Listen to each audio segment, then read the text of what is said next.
વિદ્યાર્થી મિત્રો, અને પહેલાના લેક્ચરમાં આપણે વિદ્યુત ક્ષેત્ર E અને dV વચ્ચેનો સંબંધ મેળવ્યો હતો. E is equal to -dV by dr તથા ડાયપોલ વડે ઉદ્ભવતા સ્થિતિમાનની વાત કરી હતી. એમાં આપણે ત્રણ અલગ અલગ કિસ્સાઓ જોયા હતા. અક્ષ પરના બિંદુએ સ્થિતિમાન, વિષુવરેખા પરના બિંદુએ સ્થિતિમાન અને કોઈ પણ બિંદુએ સ્થિતિમાનનું સામાન્ય સમીકરણ.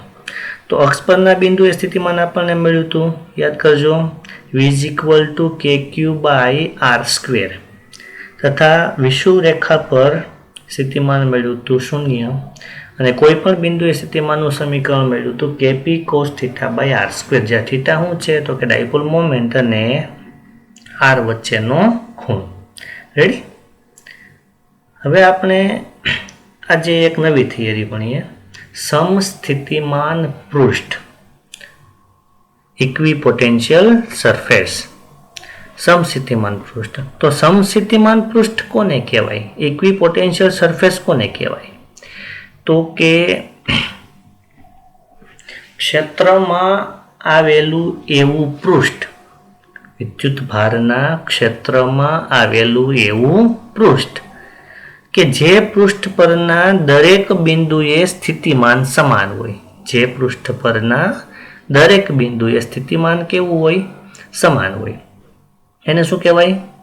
સમસ્થિતિમાન પૃષ્ઠ.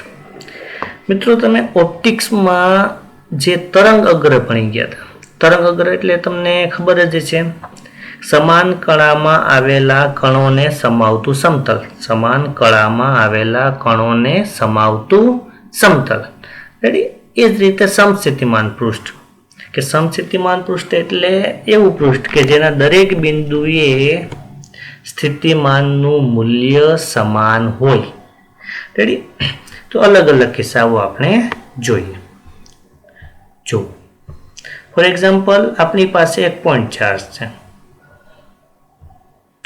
આ એક પોઈન્ટ ચાર્જ છે, સમજી લઈએ કે આ કેપિટલ ક્યુ છે. તો આની ક્ષેત્ર રેખાઓ આપણને ખબર છે કઈ રીતની છે, ત્રિજ્યાવર્તી બહાર તરફ, ત્રિજ્યાવર્તી બહાર તરફ. ઓકે મિત્રો, આની ક્ષેત્ર રેખાઓ કઈ રીતે છે? ત્રિજ્યાવર્તી બહાર તરફ.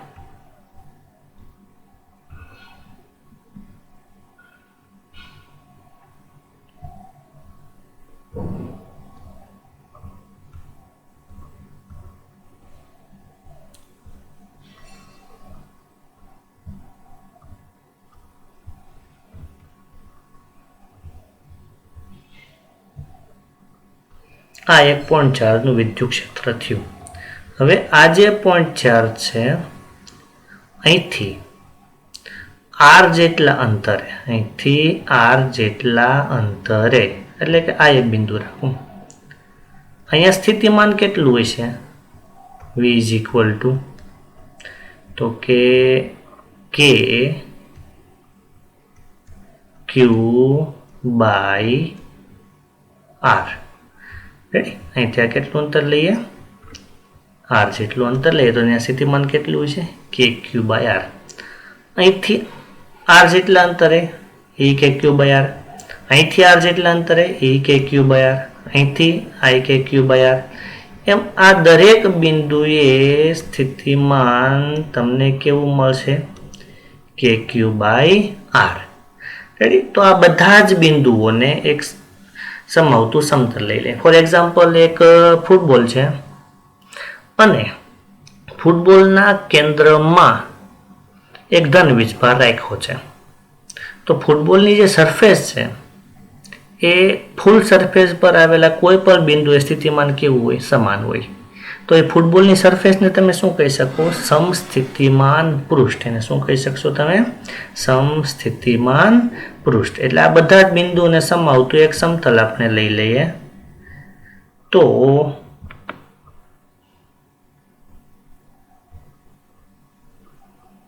આ જે સમતલ થયું, આ કયું થાય? સમસ્થિતિમાન પૃષ્ઠ. એવી જ રીતે આના માટે પણ તમે દોરી શકો.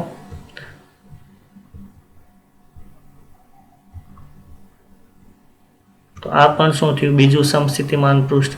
અહીંયા સ્થિતિમાન કંઈક હશે, અહીંયા સ્થિતિમાન કંઈક ઓછું હોય છે. હજી એક બીજું સરફેસ પણ તમે દોરી શકો.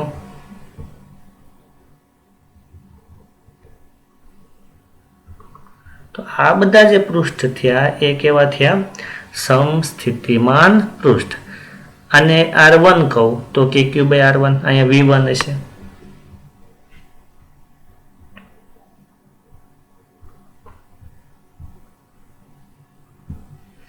મતલબ આના માટે જે સ્થિતિમાન લખીએ V1, આના માટે સ્થિતિમાન V2 અને આના માટે સ્થિતિમાન V3.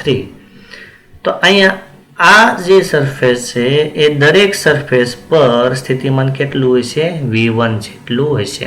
એ રીતે આ સરફેસ પર V2 જેટલું હોય છે અને આ સરફેસ પર સ્થિતિમાન કેવું હોય છે, V3 જેટલું હશે, જ્યાં V1 greater than V2 greater than V3.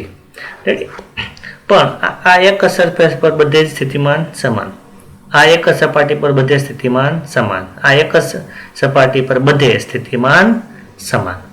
Ready. અને અહીંથી તમે દૂર જેમ જેમ દૂર જાઓ તેમ તેમ સ્થિતિમાન ઘટતું જાય. કારણ અનંતરથી આપણે વીજભારને લઈ આવીએ તો અહીંયા લઈ આવવા માટે થતું કાર્ય અહીંયા સુધી લઈ આવવા માટે થતા કાર્ય કરતાં ઓછું હોય, વધારે હોય.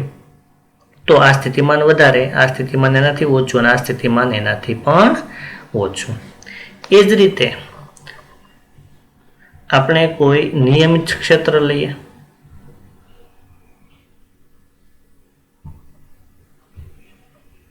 કે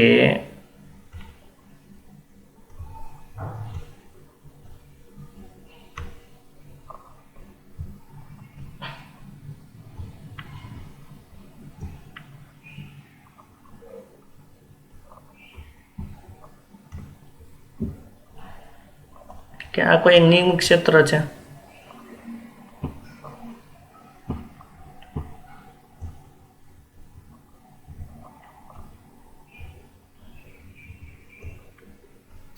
તો આના સમસ્થિતિમાન પૃષ્ઠો કહેવાય છે. તો અનંત અંતરેથી તમે કોઈ વીજભારને લઈ આવો, એટલે કોઈ વીજભાર અનંત અંતરેથી અહીંયા લઈ આવો, અહીંયા લઈ આવો, અહીંયા લઈ આવો કે અહીંયા લઈ આવો, એ દરેક બિંદુએ વીજભારને લઈ આવો તો કરવું પડતું કાર્ય કેવું હોય, સમાન હોય. એટલે આ દરેક બિંદુએ સ્થિતિમાન કેવા હોય, સમાન હોય.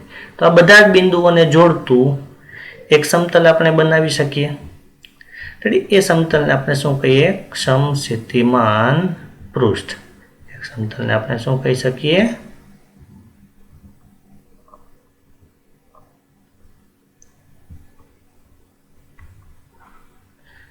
આ જે સમતલ છે આને આપણે શું કહી શકશું, સમસ્થિતિમાન પૃષ્ઠ.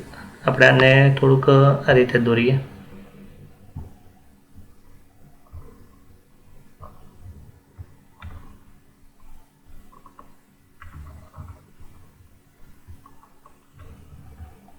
તો આ જે સમતલ મળ્યું એ શું થયું, સમસ્થિતિમાન પૃષ્ઠ. કે આ પૃષ્ઠ પરના દરેક બિંદુએ સ્થિતિમાનનું મૂલ્ય સમાન હશે. એવી રીતે આ બિંદુ, આ બિંદુ, આ બિંદુ અને આ બિંદુને સમાવતું એક સમતલ દોરીએ.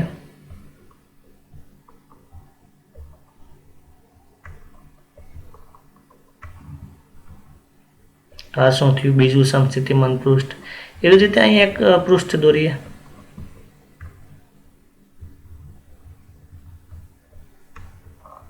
આ શું થયું, બીજું સમસ્થિતિમાન પૃષ્ઠ. આ પૃષ્ઠ પર V1, આ પૃષ્ઠ પર V2 અને આ પૃષ્ઠ પર V3 કહી દે તો V1 greater than V2 greater than V3. Ready. તો આ શું થયા, આ સમસ્થિતિમાન પૃષ્ઠ થયા. એવી જ રીતે ધારો કે આપણી પાસે એક તાર છે, ધારો કે ધન વીજભારિત છે. તો આના વડે ઉદ્ભવતું વિદ્યુત ક્ષેત્રનું સમીકરણ આપણે પહેલા ચેપ્ટરમાં ભણ્યા હતા. હવે સ્થિતિમાનની જો વાત કરીએ તો આના માટે જે સ્થિતિમાન આપણે જોઈએ તો આનું જે વિદ્યુત ક્ષેત્ર છે એ બધી દિશામાં આ રીતનું ફેલાયેલું હશે.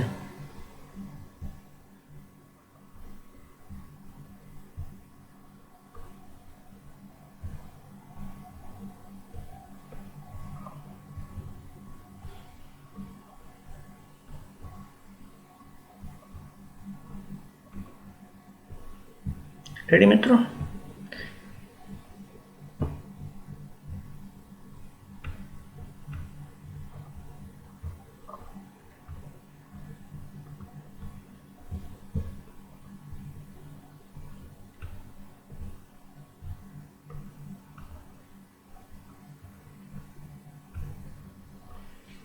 ઓકે, તો આનું જે સમસ્થિતિમાન પૃષ્ઠ છે એ કેવું હશે? તો જુઓ,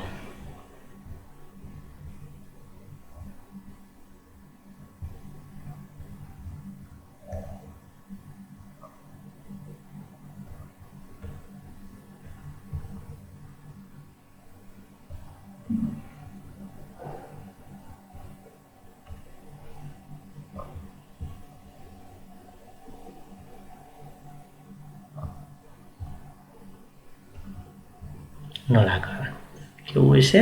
નળાકાર. બધી બાજુથી તમે વિચારી શકો કેવું હશે? નળાકાર. આનું સ્થિતિમાન લઈ લઈએ V1. સ્થિતિમાન આ પૃષ્ઠનું કેવું છે? V1. કારણ મિત્રો આ તાર છે, આ તારની બધી જ બાજુ વિદ્યુત ક્ષેત્ર હશે. કઈ રીતનું હશે? આ હશે. રેડી?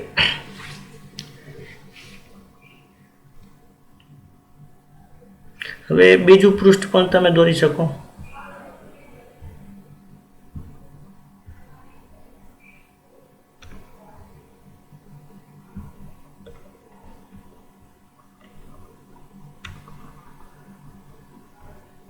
એ જ રીતે અહીંથી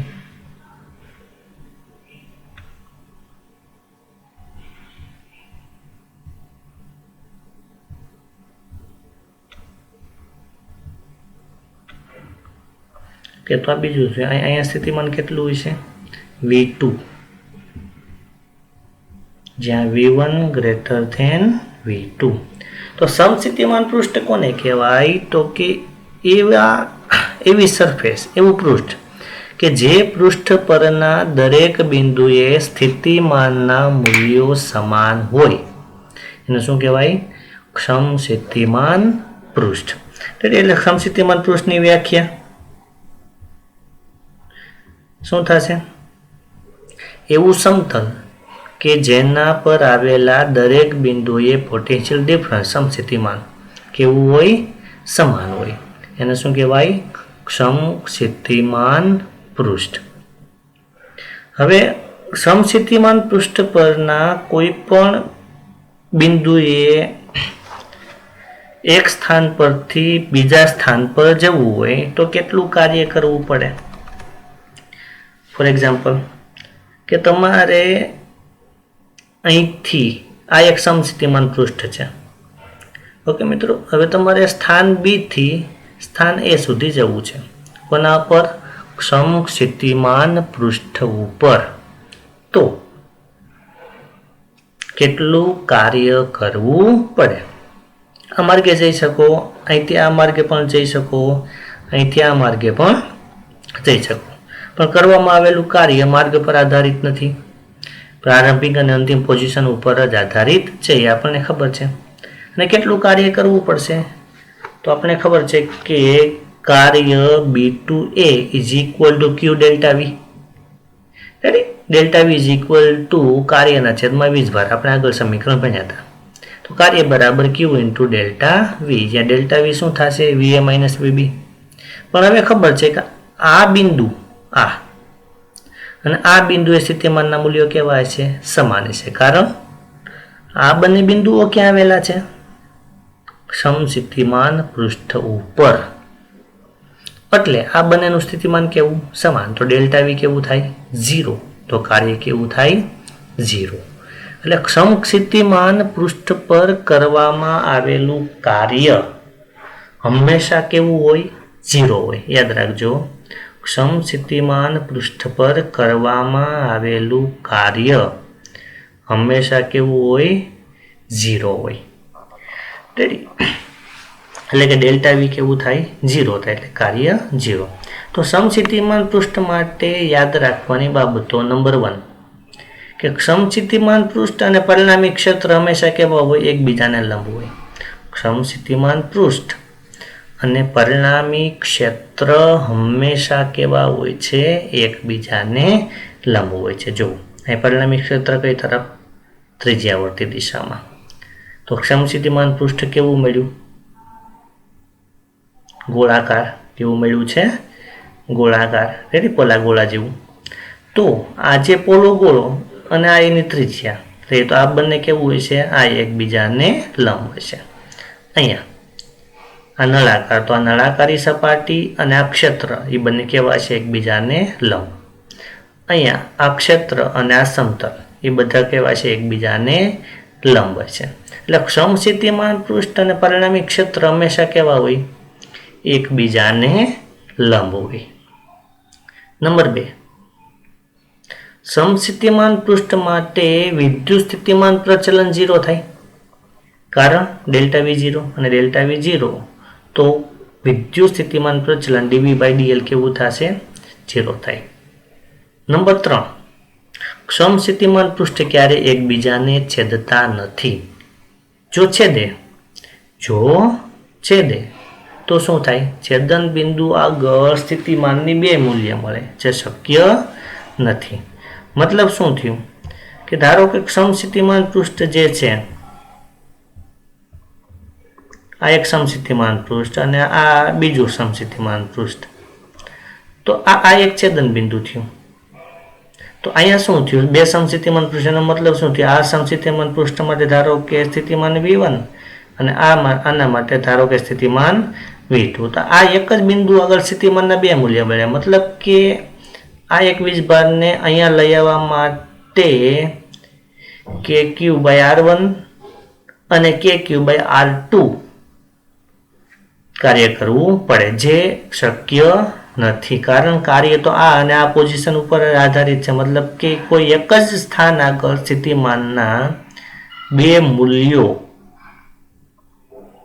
શક્ય નથી. એટલે મિત્રો, 2 સમસ્થિતિમાન પૃષ્ઠ ક્યારેય એકબીજાને છેદતા નથી, કારણ એક જ સ્થાન પર સ્થિતિમાનની 2 કિંમત શક્ય નથી.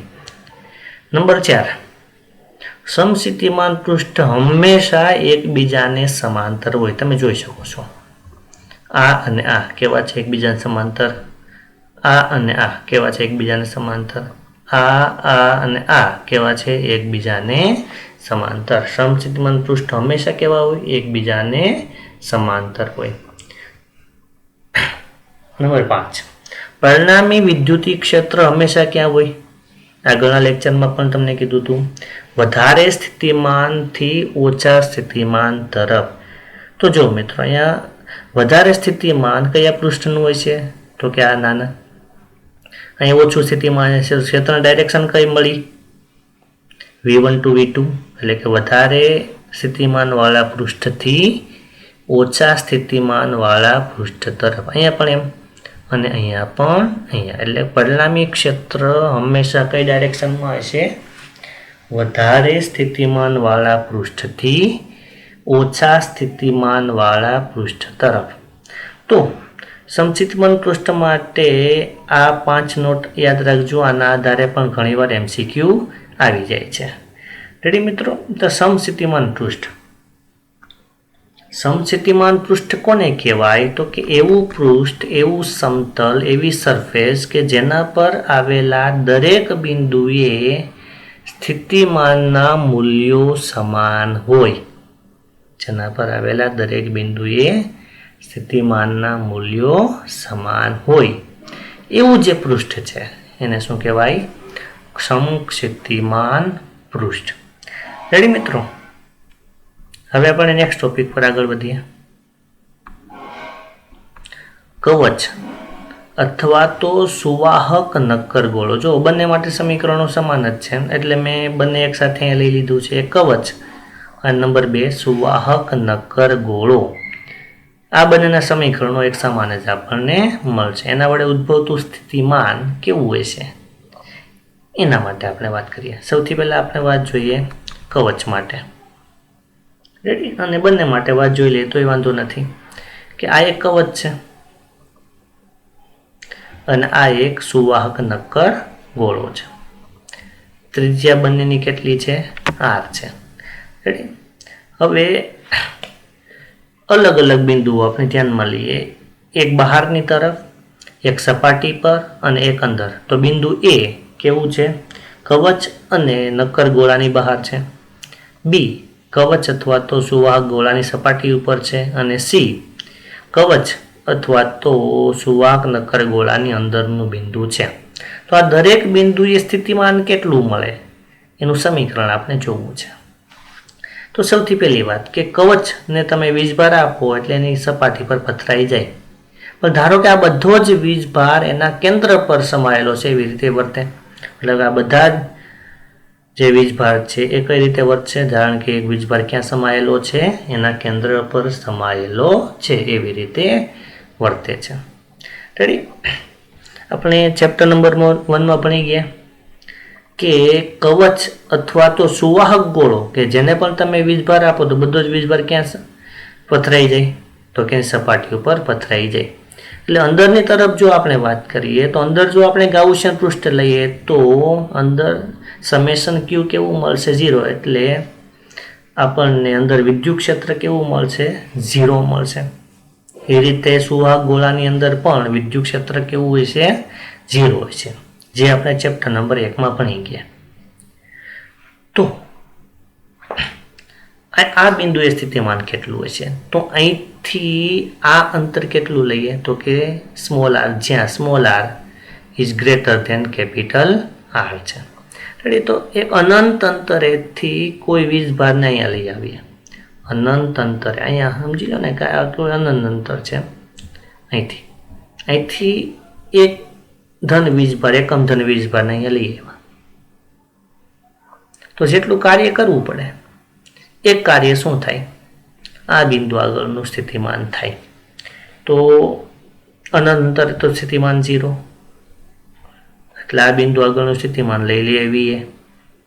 ખરેખર શું આવશે? VA minus V infinity. પણ V ઇન્ફિનિટી કેવું થાય? 0 થાય. એટલે VA માઇનસ V ઇન્ફિનિટી ઇઝ ઇક્વલ ટુ VA બરાબર minus infinity to A E સદિશ ડોટ dr સદિશ. અને બરાબર શું મળશે? આગળના લેક્ચરમાં આપણે ભણી જ ગયા છીએ કે Q બાય R. કેટલું મળશે? કે Q બાય R.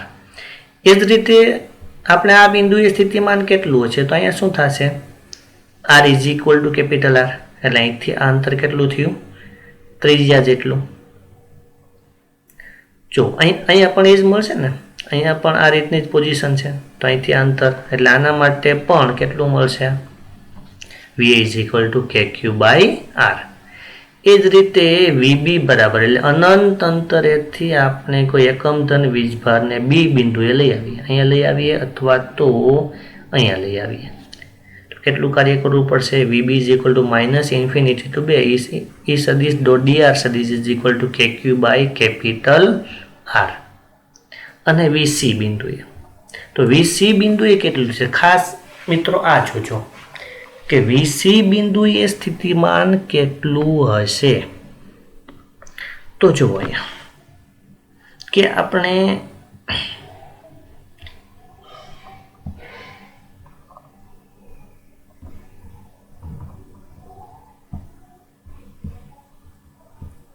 એક કવચ લઈએ.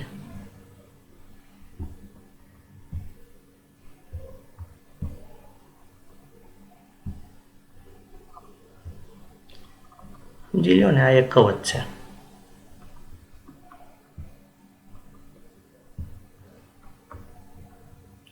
એનું સેન્ટર છે. અને જેની ત્રિજ્યા કેપિટલ આર છે અને જેના પર ક્યુ જેટલો વીજભાર નિયમિત રીતે પથરાયેલો છે.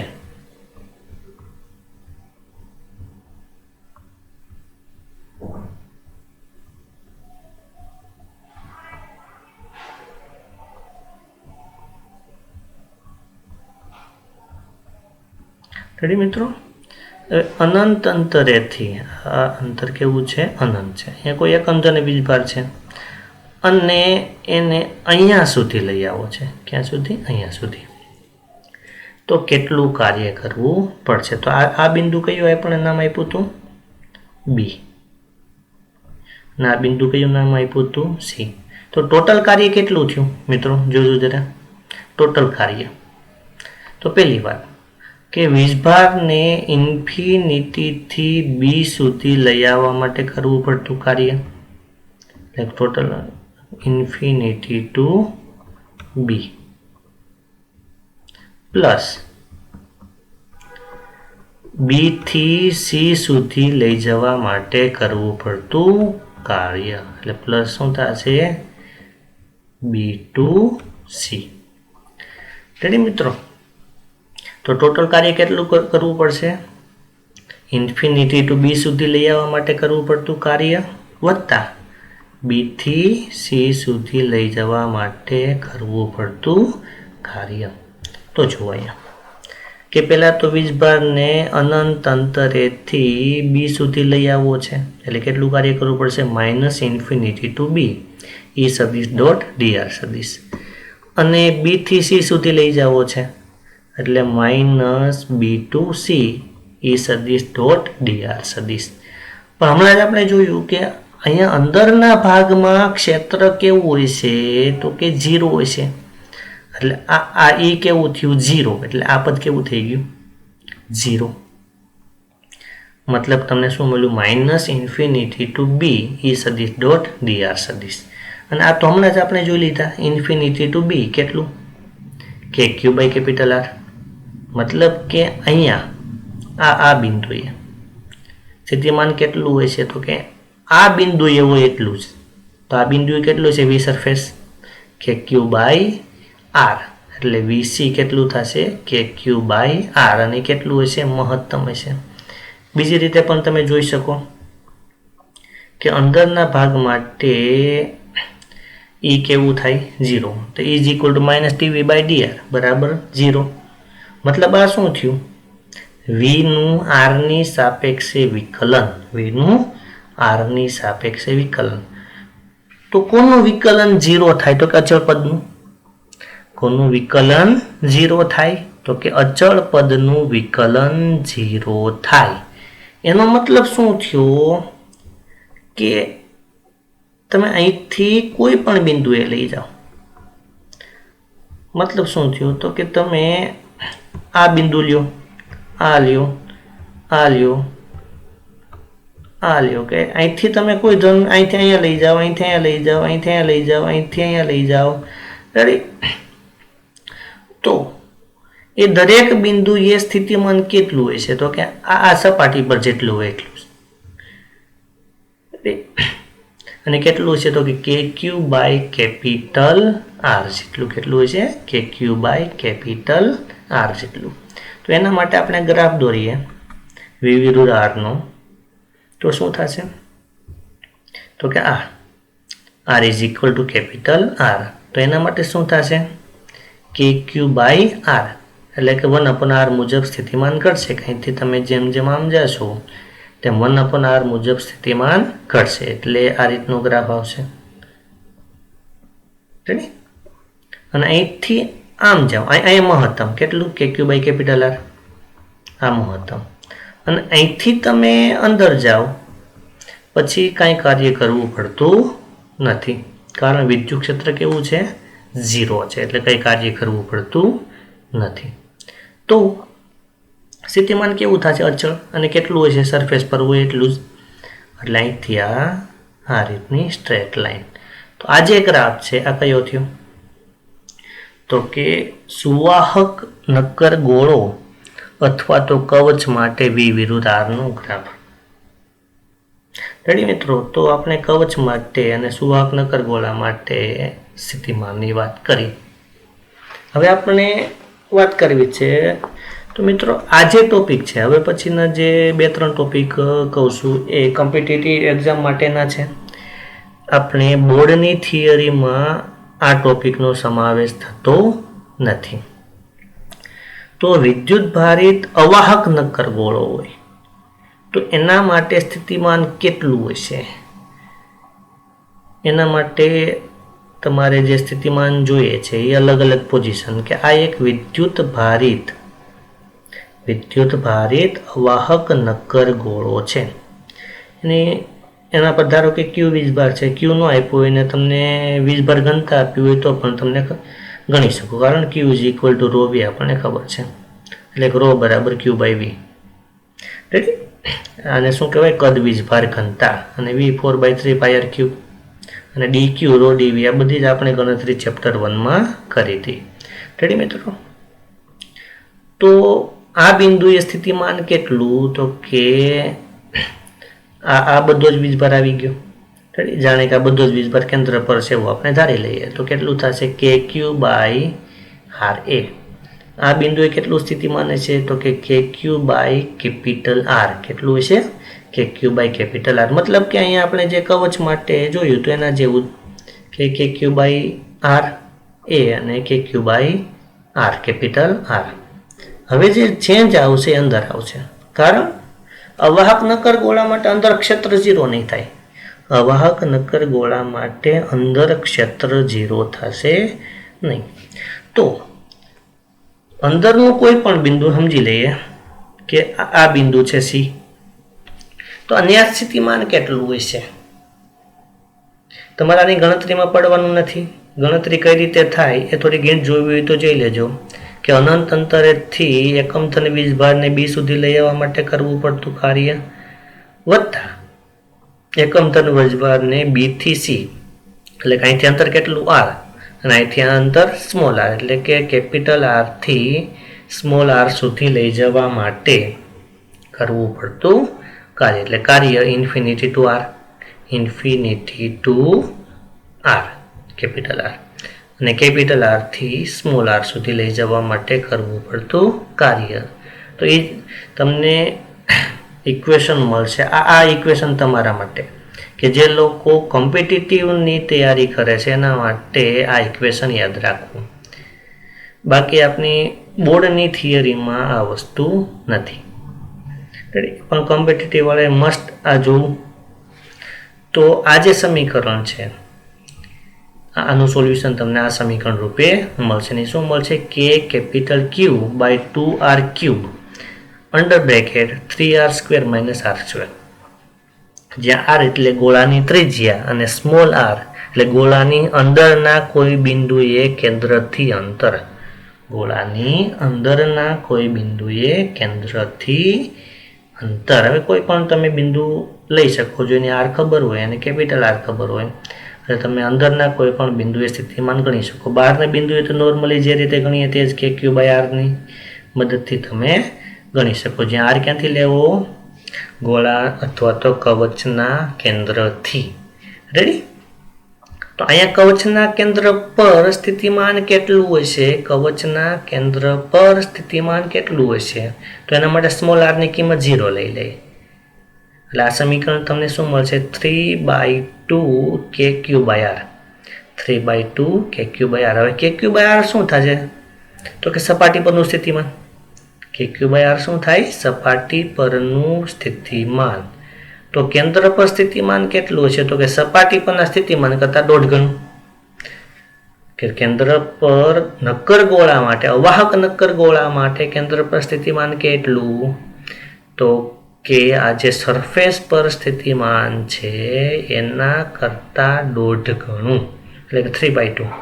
કેટલું છે? 1.5 ગણું. એટલે આનો જો ગ્રાફ તમને દોરવો હોય તો અહીંયા small R is equal to capital R, ત્યાંથી આ બાજુ એટલે કે બહારની બાજુ એ કઈ રીતે ઘટે છે?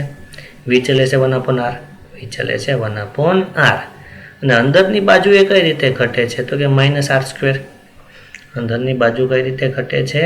-r². તો એનો ગ્રાફ કંઈક તમને કિંમતો અલગ અલગ મૂકતા જાઓ તો તમને કંઈક આ રીતનો ગ્રાફ તમને મળશે કે આરની કિંમત કંઈક અલગ અલગ મૂકતા જાઓ એટલે તમને આ રીતનો ગ્રાફ મળશે. અને અહીંયા કેન્દ્ર પર કેટલું હોય છે? કેન્દ્ર પર તો કે સરફેસ કરતાં 1.5 ગણું કેન્દ્ર પર કેટલું હોય છે? સરફેસ કરતાં 1.5 ગણું હોય છે. તો નેટ જેની તૈયારી કરતા વિદ્યાર્થી મિત્રોએ આ જે સમીકરણ છે એ ખાસ યાદ રાખવું. આપણે વિદ્યુત ભારિત અવાહક નક્કર ગોળા માટે વિદ્યુત ક્ષેત્ર વિરુદ્ધ r નો ગ્રાફ દોર્યો હતો. યાદ છે મિત્રો? એ ગ્રાફ કેવો આવ્યો હતો? તો કે અવાહક નક્કર ગોળા માટે વિદ્યુત ક્ષેત્ર કેન્દ્રથી સપાટી સુધી કઈ રીતે થાય છે? E ચલે છે r. કઈ રીતે મળતો તો? E ચલે છે r. કંઈક આ રીતનું કે અહીંયા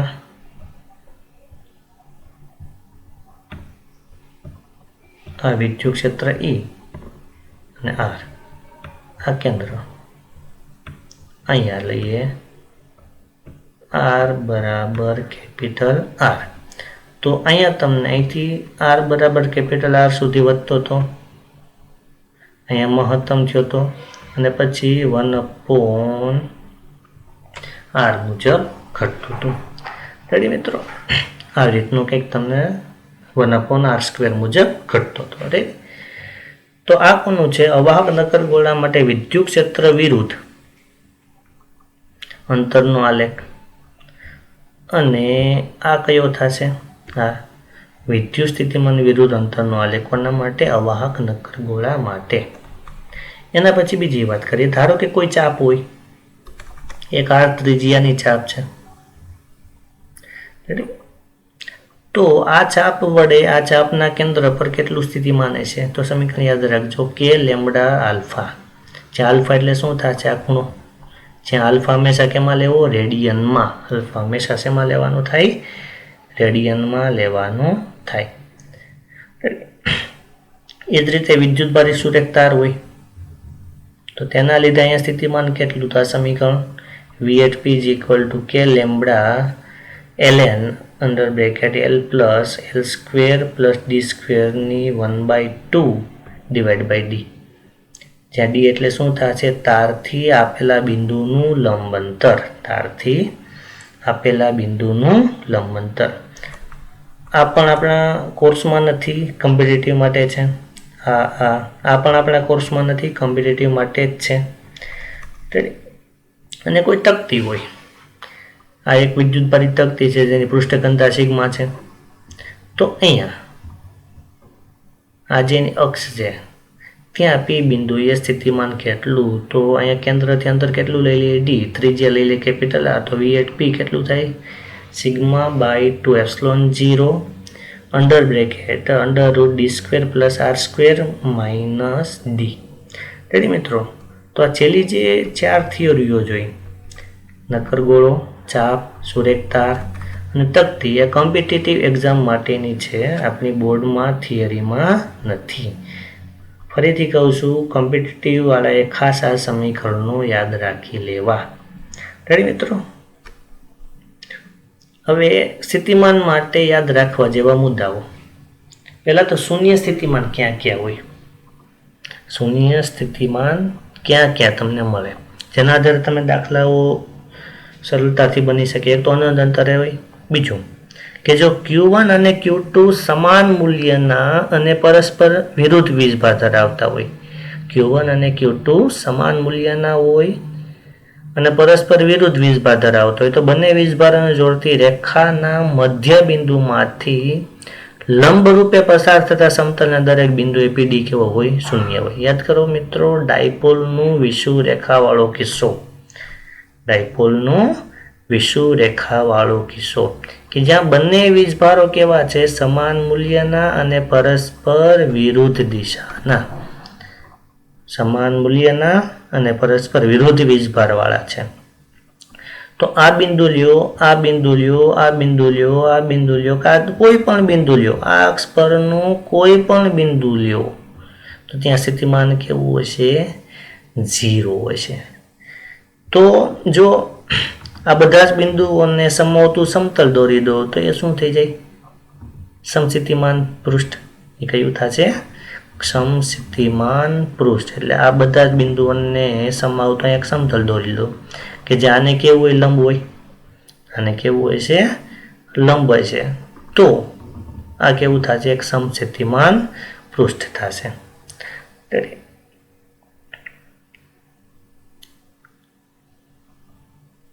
આગળ, જો બંને વીજભારો સમાન પરસ્પર વિરુદ્ધ હોય પણ સમાન મૂલ્યના ન હોય, બંને વીજભારો પરસ્પર વિરુદ્ધ હોય પણ સમાન મૂલ્યના ન હોય, તો સ્થિતિમાન ક્યાં 0 હોય? તો કે નાના વીજભારની બંને બાજુ પર. ક્યાં છે?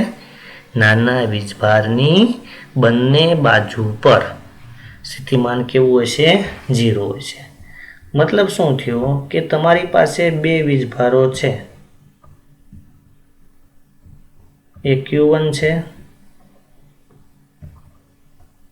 અને એક Q2 છે. આ બે વીજભારો છે. મિત્રો, જો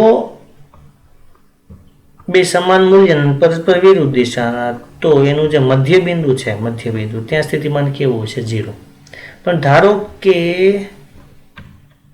Q1 greater than Q2, Q1 greater than Q2, તો સ્થિતિમાન 0 ક્યાં છે? તો કે નાનો જે વીજભાર છે એની બંને સાઈડ ક્યાં? તો અહીંયા છે અને અહીંયા છે.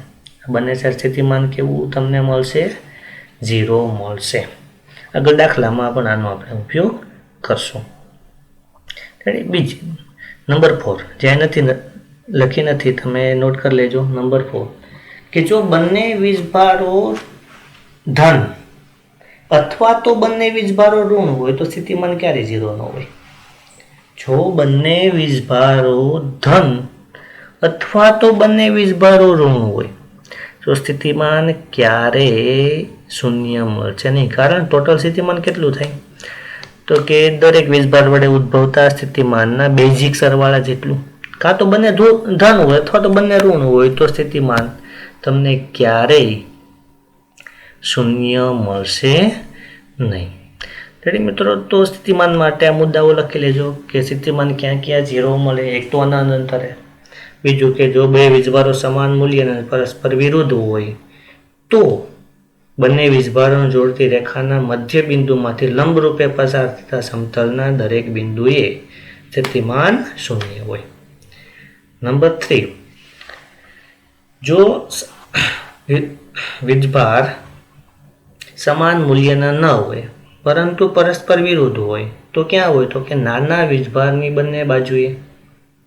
નંબર 4 કે જો બંને વીજભારો ધન અથવા તો બંને વીજભારો ઋણ હોય તો સ્થિતિમાન ક્યારેય તમને 0 મળે નહીં. ઓકે મિત્રો, તો અહીંયા સ્થિતિમાનની થિયરી પૂરી થાય છે. હવે આપણે ટોપિક નંબર 2, વિદ્યુતીય સ્થિતિ ઉર્જાની વાત કરવી છે. તો સ્થિતિ ઉર્જા પણ ક્યારેય સિંગલ ચાર્જની ન હોય.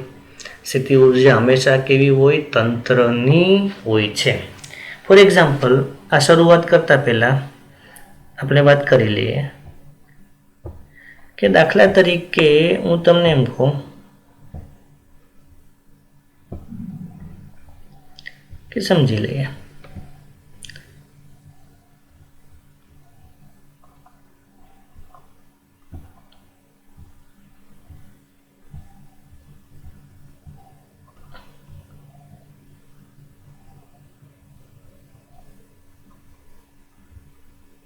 આ સ્ટ્રિંગ છે. રેડી? હવે તમે આ જે સ્પ્રિંગને આ તરફ કંઈક બળ આપ્યું એટલે એ દબાશે. રેડી? આ તમને ખબર છે, દબાણી. હવે ધારો કે હું અહીંથી પકડી રાખું, અહીંથી જડિત કરી દઉં અને અહીંથી ફરીથી છોડી દઉં તો આ સ્પ્રિંગ કઈ બાજુ ભાગશે? अथवा तो अहीं राखेलो पार्टिकल कई तरफ भागशे तो तमे कहो कि सर आ तरफ भागशे। हवे धारो के आज स्प्रिंग ने हवे मैं અહીંથી પકડી રાખી હોત અને અહીંથી મુક્ત કરી દીધી હોત તો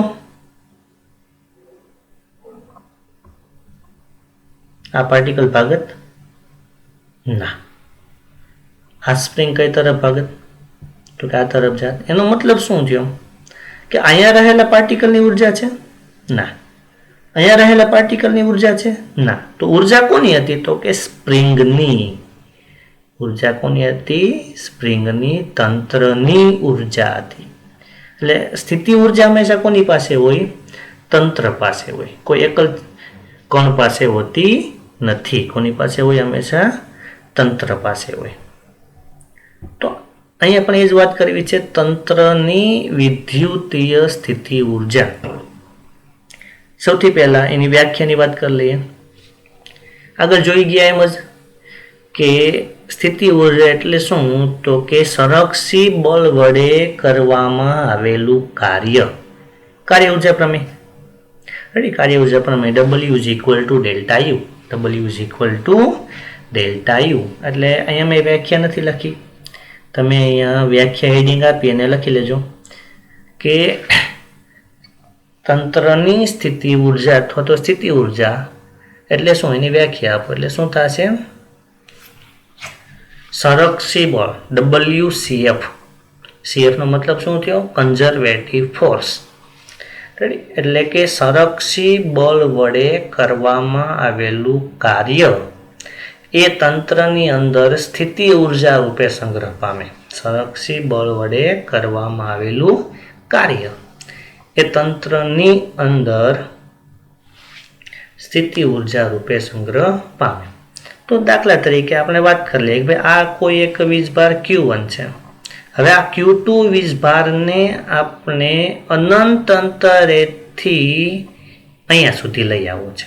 એટલે કે અહીંથી આ કેટલું અંતર છે r જેટલું અંતર છે તો કેટલું કાર્ય કરવું પડશે તો આપણે ખબર છે -infinity to r conservative force into dr conservative force into dr। તો કેટલું ફોર્સ લાગતું હોય છે અહીંયા તમે લઈ આવ્યા તો કેટલું ફોર્સ લાગતું હોય છે તો કે Q1 Q2 બાય r² કેટલું જો મેં ટૂંકમાં દર્શાવી દીધું તમે ગણતરી કરશો કેટલું ફોર્સ લાગશે K Q1 Q2 by r² અને 1/r² નું સંકલન શું થાય -1/r 1/r² નું સંકલન શું થશે -1/r।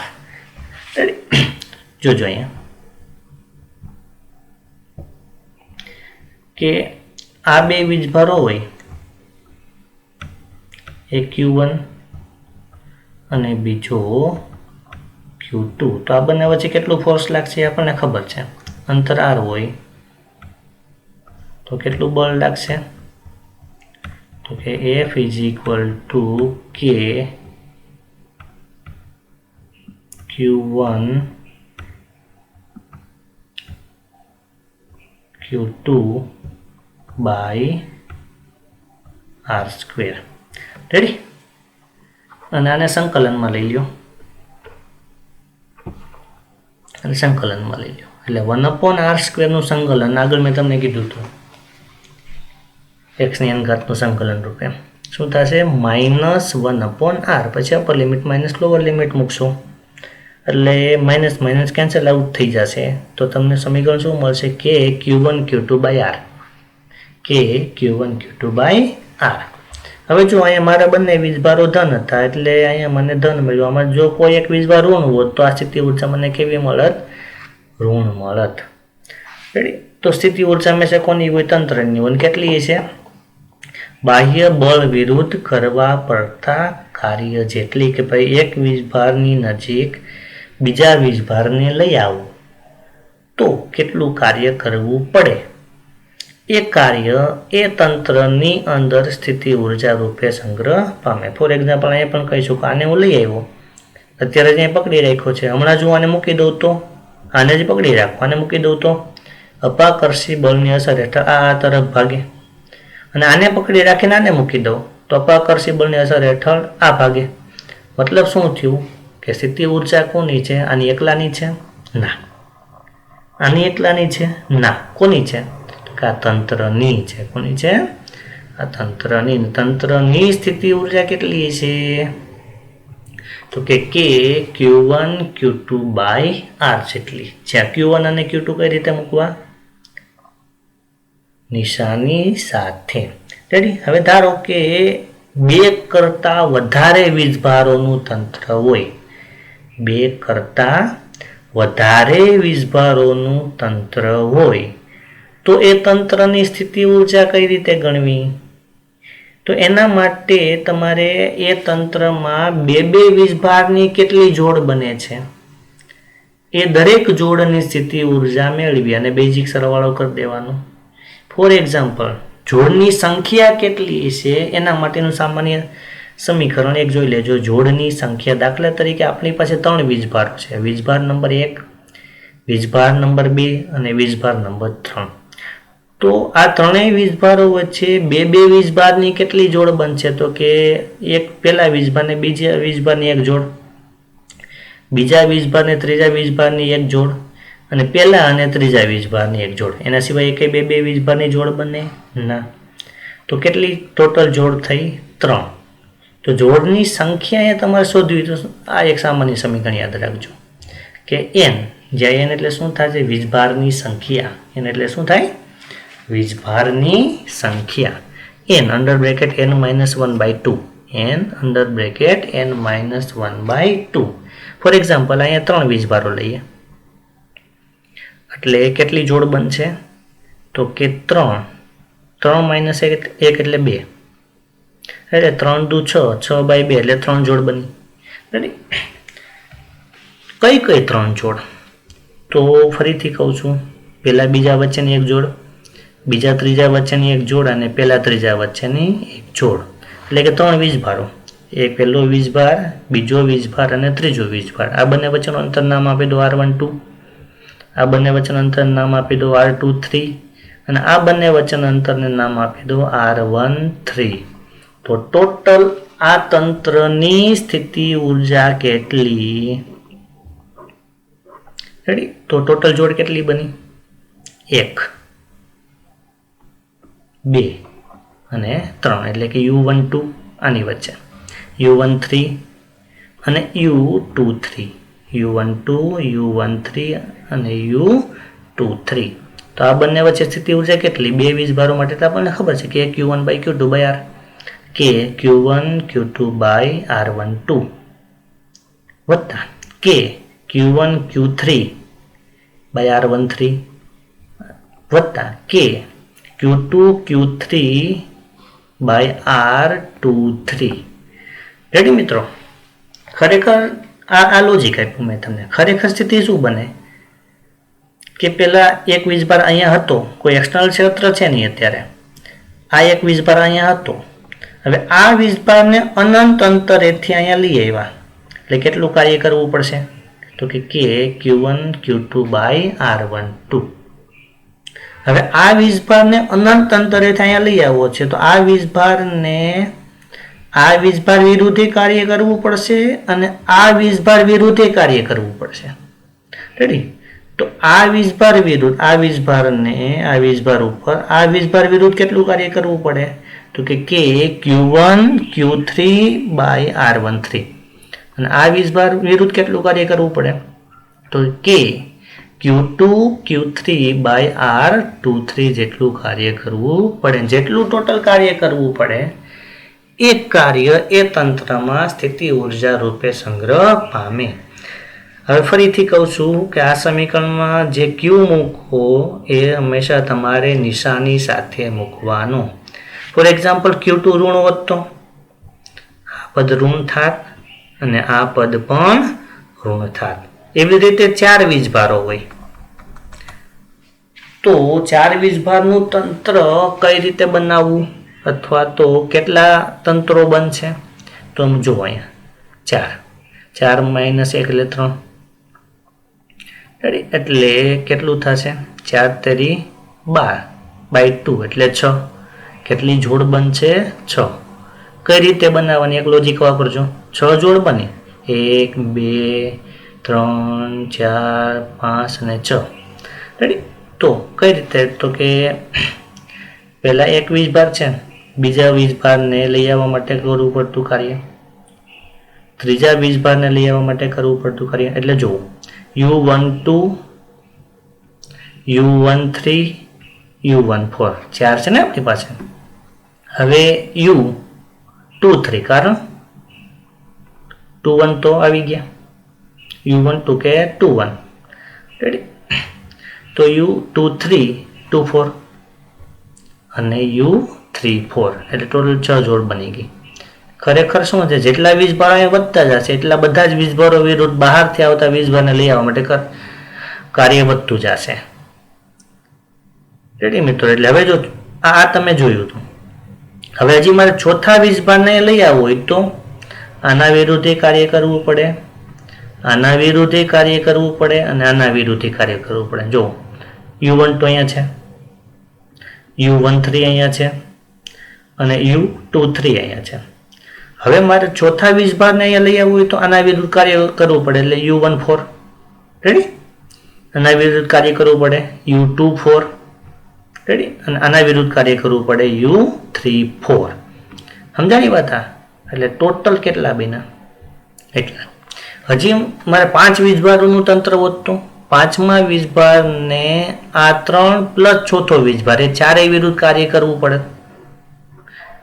એટલે એ પણ હજી અહીંયા વધી જાય કે U15 U25 U35 અને U45. એટલે અહીંયા જો 5 હોત તો શું થાય? 5 ચોક 20, 20/2 10. કેટલી જોડ મળે તમને? 10 જોડ મળે. તો તંત્રની સ્થિતિ ઉર્જા કઈ રીતે ગણવી? તો કે બે વીજભારોની જોડ બનાવી લો અને એક જોડ માટે સ્થિતિ ઉર્જાનું સમીકરણ લગાવી એવી દરેક જોડનો બેઝિક સરવાળો કરી નાખો એટલે તમને શું મળશે? તંત્રની સ્થિતિ ઉર્જા મળશે. હવે ધારો કે બાહ્ય ક્ષેત્રમાં સ્થિતિ ઉર્જા કેટલી? મતલબ શું થયું કે કોઈ એક્સટર્નલ ફિલ્ડ પહેલેથી જ છે કે કોઈ વિસ્તારમાં બાહ્ય ક્ષેત્ર પહેલાથી જ હતું. જો કે તમે જ્યારે આ એકલો Q1, આ એકલો Q1, અહીંયા કોઈ ક્ષેત્ર નથી, આ વિસ્તારમાં કોઈ ક્ષેત્ર નથી, તો Q1 ને તમે અહીંથી અહીંયા લઈ આવો તો કોઈ કાર્ય કરવું પડશે? ના, કાંઈ કાર્ય કરવું પડશે નહીં. તો આની પાસે સ્થિતિ ઉર્જા અત્યારે છે? નથી, કારણ કે એના પર કાર્ય કરવું પડ્યું નથી. પણ ધારો કે આ વિસ્તારમાં પહેલેથી જ કોઈ ક્ષેત્ર વધતો, એક ક્ષેત્ર વિરુદ્ધ આને પણ કાર્ય કરવું પડત. એટલે બાહ્ય ક્ષેત્રમાં સ્થિતિ ઉર્જા કેટલી? મતલબ કે આ ક્ષેત્ર પહેલેથી જ છે અહીંયા. કોના લીધે છે? ધારો કે આ વીજભારના લીધે છે. ધારો કે આ વીજભારના લીધે છે. આ બિંદુએ સ્થિતિમાન કેટલું છે આપણને ખબર છે, KQ/R. કેટલું છે? K capital Q/R. હવે કોઈ સ્મોલ Q વીજભારને અહીંયા લઈ આવવો છે અથવા તો આ બિંદુએ લઈ આવીએ એટલે આ વીજભારની સ્થિતિ ઉર્જા કેટલી અથવા તો આ તંત્રની સ્થિતિ ઉર્જા કેટલી એ શોધવી હોય તો આપણે કેટલું કાર્ય કરવું પડે એ જોઈ લઈએ કે W∞/R એટલે કે સંગ્રહ પામેલી સ્થિતિ ઉર્જા. અનંત અંતરે સ્થિતિ ઉર્જા કેવી હોય? 0 હોય. અનંત અંતરે સ્થિતિ ઉર્જા 0 હોય. રેડી? તો સમીકરણ શું મળે? U બરાબર K, Q1 એટલે કેપિટલ Q, Q2 એટલે સ્મોલ q બાય બંને વચ્ચેનું અંતર અહીંયા લઈ આવ્યા ને એટલે કેટલું અંતર? સ્મોલ r જેટલું. રેડી? એટલે જો હવે આ સમીકરણ તો અમને આપણે મેળવી લીધું હતું કે Q/R એટલે વીજ સ્થિતિમાન. કે Q/R એટલે શું થશે? વીજ સ્થિતિમાન. તો તમને સમીકરણ શું મળ્યું? U = QV. U = QV. હવે આ ડેલ્ટા U કરો તો Q ડેલ્ટા V એટલે કે સ્થિતિમાનનો તફાવત. ડેલ્ટા U કરો તો શું થશે? અહીંયા ડેલ્ટા વી થઈ જશે. છોકરાઓ આ સમીકરણ આપણા માટે ખૂબ જ અગત્યનું છે. આના આધારે કોમ્પિટિટિવ એક્ઝામમાં તો દાખલાઓ પૂછાય જ છે અને આગળના ચેપ્ટરોમાં પણ આ સમીકરણનો આપણે ઉપયોગ કરશું. U is equal to QV. એના માટે ઉર્જાનો એક નવો એકમ મળશે, ઇલેક્ટ્રોન વોલ્ટ. ઉર્જાનો એક નવો એકમ મળશે EV, ઇલેક્ટ્રોન વોલ્ટ. તો ધારો કે આપણે વાત કરીએ કે આ 2 પોઈન્ટ છે, આ 2 પોઈન્ટ કોઈ ક્ષેત્રમાં આવેલા છે, આ 2 પોઈન્ટ કોઈ ક્ષેત્રમાં આવેલ છે. દાખલા તરીકે એક પોઈન્ટ અહીંયા છે અને બીજું પોઈન્ટ અહીંયા છે. જે 2 બિંદુ વચ્ચેનો સ્થિતિમાનનો તફાવત મને ખબર છે કેટલો છે, 1 વોલ્ટ છે. કેટલો છે? 1 વોલ્ટ છે. 1 વોલ્ટની વ્યાખ્યા આપણે આગળ જોઈ લીધી કે ક્ષેત્રમાં આવેલા એવા 2 સ્થાન કે જે એકમધન વીજભારને લઈ જવા માટે 1 જૂલ જેટલું કાર્ય કરવું પડે. તે 2 સ્થાન વચ્ચેનો પોટેન્શિયલ ડિફરન્સ કેટલો હોય? 1 વોલ્ટ જેટલો હોય. તો એવા 2 પોઈન્ટ, આ બંને વચ્ચે સ્થિતિમાન કેટલું છે? 1 વોલ્ટ જેટલું છે. હવે એક ઇલેક્ટ્રોન લો, 1 ઇલેક્ટ્રોન. તો 1 ઇલેક્ટ્રોન પર વીજભાર આપણને ખબર છે કેટલો હોય? 1.6 × 10⁻19 કુલમ. કેટલો હોય? 1.6 × 10⁻19 કુલમ. એટલે મેં વીજભાર લીધો કેટલો? 1.6 × 10⁻19 એટલે કે 1 ઇલેક્ટ્રોન લીધો અને એને હું અહીંથી અહીંયા સુધી લઈ ગયો, અહીંથી અહીંયા સુધી લઈ ગયો. ફરીથી શું કોને લીધો છે? અહીંયા એકમધન વીજભારની જગ્યાએ મેં શું લીધું છે? 1 ઇલેક્ટ્રોન અથવા તો 1 પ્રોટોન. 1 ઇલેક્ટ્રોન અથવા તો 1 પ્રોટોન અને એને હું અહીંથી અહીંયા સુધી લઈ ગયો. કેટલું કાર્ય કરવું પડશે? U જેટલું QV. હવે Q બરાબર મેં કેટલા લઉં? 1.6 × 10⁻19 અને V બરાબર 1 એટલે મને U કેટલા મળશે? 1.6 × 10⁻19 જૂલ. 1.6 × 10⁻19 જૂલ. તો આ શું થયો? EV અને જૂલ વચ્ચેનો સંબંધ શું થયો કે 1 EV બરાબર શું થશે? 1.6 × 10⁻19 જૂલ. ખાસ યાદ રાખજો સંબંધ. 1 ઇલેક્ટ્રોન વોલ્ટ, વોલ્ટ અને ઇલેક્ટ્રોન વોલ્ટ કે જે ઉર્જાનો નાનો એકમ છે અને જૂલ કે જે ઉર્જાનો મોટો એકમ છે, એ બંને વચ્ચે સંબંધ શું થશે? તો કે 1 EV is equal to 1.6 × 10⁻19 joule.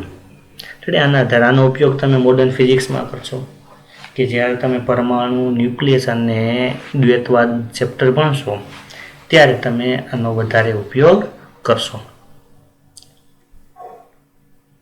એના પછી 2 વીજભારોનું તંત્ર હોય, બાહ્ય ક્ષેત્રમાં 2 વીજભારોનું તંત્ર હોય તો ટોટલ સ્થિતિમાન કેટલું અથવા તો ટોટલ સ્થિતિ ઉર્જા કેટલી? પહેલાં આપણે 2 વીજભારોના તંત્ર માટે સ્થિતિ ઉર્જા જોઈ હતી કે Q1 Q2/R. પણ ત્યાં એક્સટર્નલ ફિલ્ડ નહોતું, બહારથી જ પહેલેથી કોઈ ક્ષેત્ર નહોતું. તો જ્યારે 2 વીજભારોનું તંત્ર હોય અને એક્સટર્નલ ફિલ્ડ પણ હોય તો ટોટલ સ્થિતિમાન કેટલું?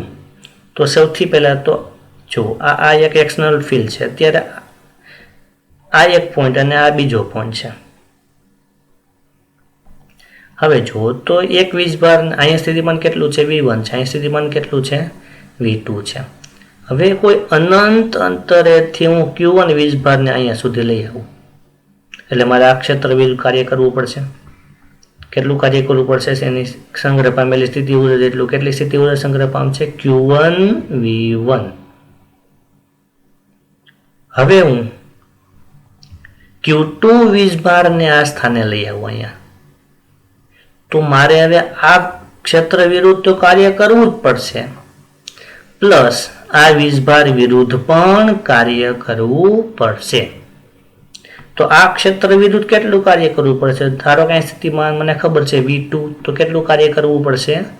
Q2 V2. કેટલું કાર્ય કરવું પડશે? Q2 V2.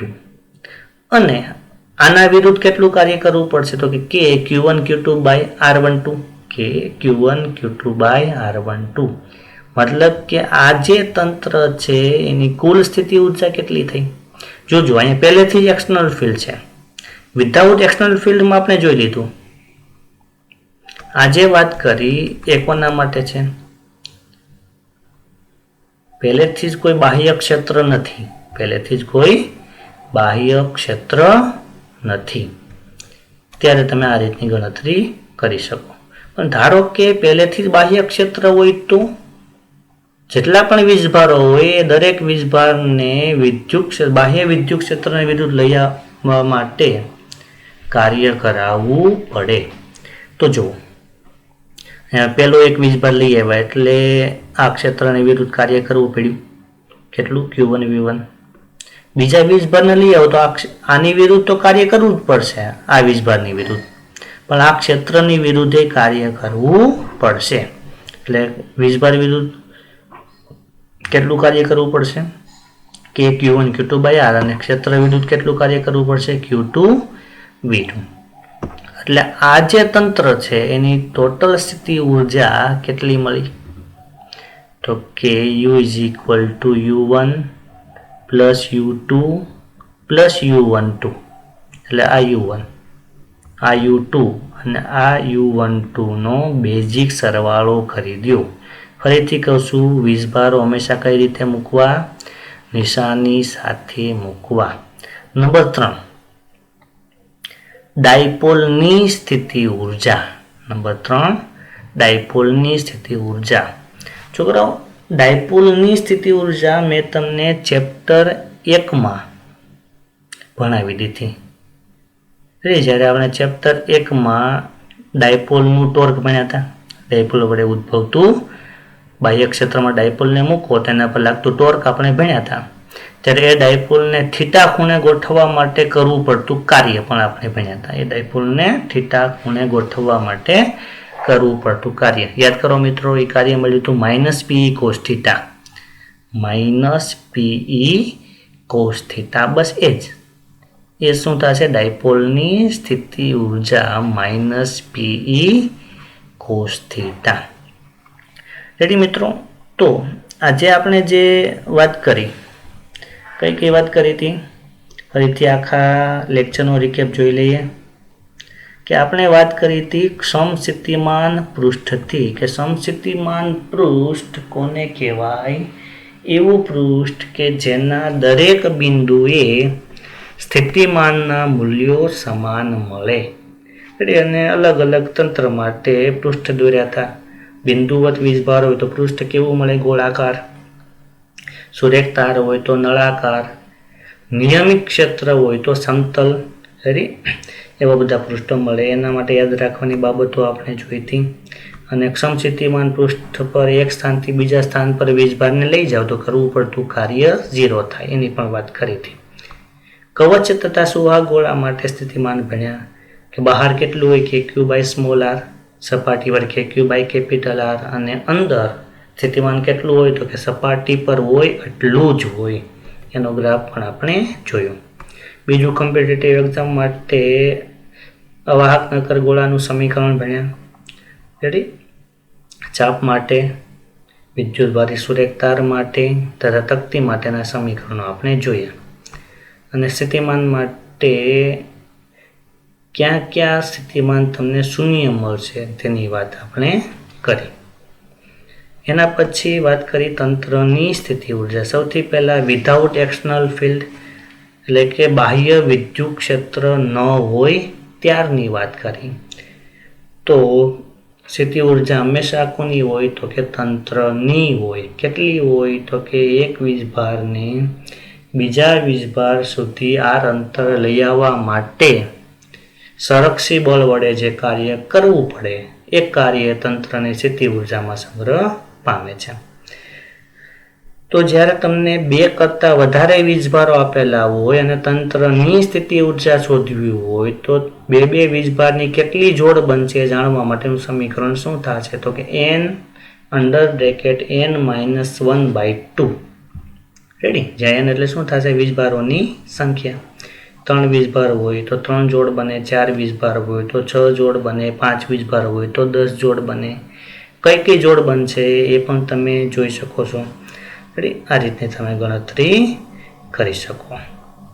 એના પછી પહેલેથી જ જો એક્સટર્નલ ફિલ્ડ હોય, બાહ્ય ક્ષેત્ર હોય, તો તંત્રની સ્થિતિ ઉર્જા કેટલી થાય? તો સૌથી પહેલાં તો સિંગલ વીજભારને ક્ષેત્રમાં લઈ આવો તો ક્ષેત્ર વિરુદ્ધ જે કાર્ય કરવું પડે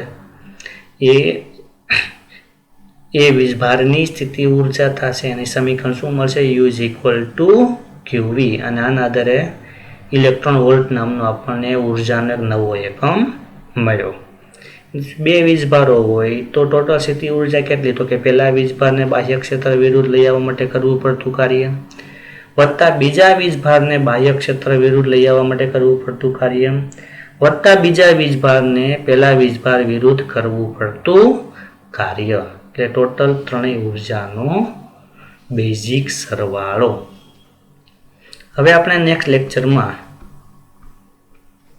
વિદ્યુત સ્થિતિમાન અને વિદ્યુત સ્થિતિ ઉર્જા આધારિત ઉદાહરણના દાખલાઓ અને સ્વાધ્યાયના દાખલાઓ ભણશું.